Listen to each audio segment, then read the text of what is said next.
2005 November 3 അന്ന് മലയാള സിനിമയുടെ ഏറ്റവും വിലപ്പെട്ട ഒരു ദിവസമായിരുന്നു. അതെ, അന്നായിരുന്നു മമ്മൂക്കയുടെ രാജമാണിക്യം എന്ന സിനിമയുടെ റിലീസിങ്. അതുവരെയുള്ള എല്ലാ കളക്ഷൻ റെക്കോർഡുകളും വെട്ടിച്ച് ആ സിനിമ മുന്നോട്ട് കുതിച്ചു. മലയാള സിനിമയുടെ അതുവരെയുള്ള ഏറ്റവും വലിയ നേട്ടമെന്ന 25 കോടി എന്ന മാന്ത്രിക സംഖ്യയിലേക്ക് ആ സിനിമ എത്തപ്പെട്ടു. ജനങ്ങൾ ഒന്നടങ്കം, മലയാളികൾ ഒന്നടങ്കം ആ സിനിമ ആഘോഷിച്ചു. എന്തരപ്പി മമ്മൂക്കയുടെ ആ തിരുവനന്തപുരം ഭാഷ പറയാത്ത ഒരു മലയാളി പോലും കേരളത്തിലില്ലായിരുന്നു. അത് കഴിഞ്ഞ് മമ്മൂക്കയുടേതായിട്ട് കുറേ ഹിറ്റുകൾ വന്നു. അത് കഴിഞ്ഞ് കോവിഡ് എന്ന മഹാമാരിക്ക് ശേഷം മലയാള സിനിമ കോവിഡിന് ശേഷം എന്നൊരു രീതിയിലേക്ക് വരികയും കോവിഡിന് ശേഷം മലയാള സിനിമയിൽ അല്ലെങ്കിൽ സിനിമാ മേഖലയിൽ തന്നെ കുറേ മാറ്റങ്ങൾ സംഭവിക്കുകയും ചെയ്തു.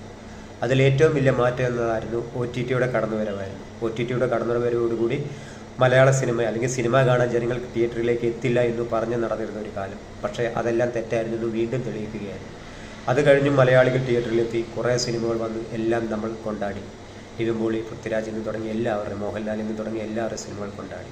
ഇനിയാണ് ചോദ്യം, 2005 രാജമാണിക്യം എന്ന സിനിമയിലൂടെ ഇൻഡസ്ട്രി ഹിറ്റ് അടിച്ചാൽ മമ്മൂക്കയ്ക്ക് പിന്നെ എന്തുകൊണ്ടാണ് ഒരു 100 കോടി എന്നൊരു സിനിമയിലേക്ക് എത്തപ്പെടാൻ പറ്റാത്തത്? ഇന്ന് മലയാള സിനിമയുടെ വാണിജ്യത്തിൻ്റെ പരിധിക്കപ്പുറം നിൽക്കുന്ന ഒരു സംഖ്യയാണ് 100 കോടി എന്ന് പറയുന്നത്.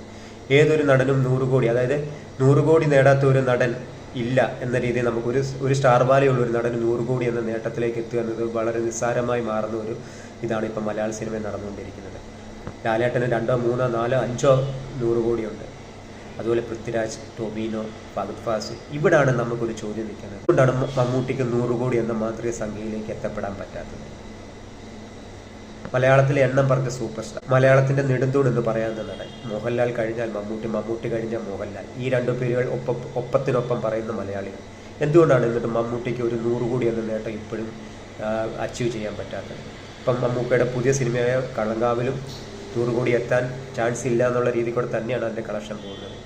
എന്തുകൊണ്ടാണ് ടൊബീനോ, പൃഥ്വിരാജ്, നമ്മുടെ ഫഹദ് ഫാസിൽ ഇവരെല്ലാം 100 കോടി നേട്ടങ്ങൾ കൊയ്യുമ്പോഴും മമ്മൂട്ടിക്ക് 100 കോടി എന്ന നേട്ടം കൊയ്യാൻ പറ്റാത്തത്? 2005 ശേഷം മമ്മൂട്ടിയുടെ സിനിമകൾ ഹിറ്റുകളും മെഗാ ഹിറ്റുകൾ ഒക്കെ ഉണ്ട് എന്ന് പറഞ്ഞാൽ പോലും മലയാള സിനിമയിൽ ഏറ്റവും എണ്ണം പറഞ്ഞ ഒരു നടന് ഒരു 100 കോടി അടിക്കാൻ പോലും സാധിക്കുന്നില്ല എന്നുള്ളൊരു പരിതാപകരമായ അവസ്ഥ തന്നെയല്ലേ?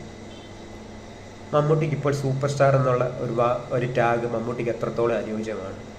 സൂപ്പർ സ്റ്റാർ എപ്പോഴും മുന്നിൽ തന്നെ ആയിരിക്കണം അല്ലേ? അങ്ങനെ വെച്ച് നോക്കുമ്പം മമ്മൂക്ക മുന്നിൽ നിന്നാണ് ഇപ്പം മലയാള സിനിമയെ നയിക്കുന്നത്. എൻ്റെ ഒരു സംശയമാണ്.